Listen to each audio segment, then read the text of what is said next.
আর এদিকে যাদবপুরের উদ্দেশ্যে হুঁশিয়ারি দিয়েছেন মদন মিত্র। দাওয়াই দেওয়া দরকার পড়বে না, ওষুধের প্যাকেট বার করলে সব চলে যাবে।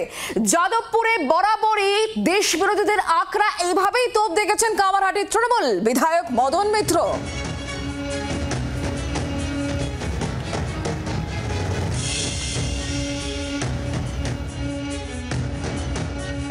দেশ বিরোধী একটা রাজনৈতিক দলের আখড়া ছিল বহুদিন থেকেই। ওরা স্লোগান দিত ভুলতে পারি বাবার নাম, ভুলবো না গো ভিয়েতনাম। আমার মনে হয় এরা মানুষের থেকে এমনি বিচ্ছিন্ন হয়ে যাবে। এত দেওয়ার দরকার পড়বে না, দামের ওষুধগুলো বার করলে, প্যাকেটগুলো বার করলে এমনি সব চলে যাবে। এটা কোনো কথা হলো? যাদবপুর তো বহুদিন আগে ওটা ব্যারাকপুর ভবানীপুর হয়ে গেল। ক্রিমিনালদের শাসন, সেই শাসনটাকে ডিফেন্ড করবার জন্য এই ধরনের মানুষজনরা তারা প্রতিদিন হামলা, হুমকির হুঁশিয়ারি দিয়ে যাচ্ছে যাদবপুর বিশ্ববিদ্যালয়ের প্রতি।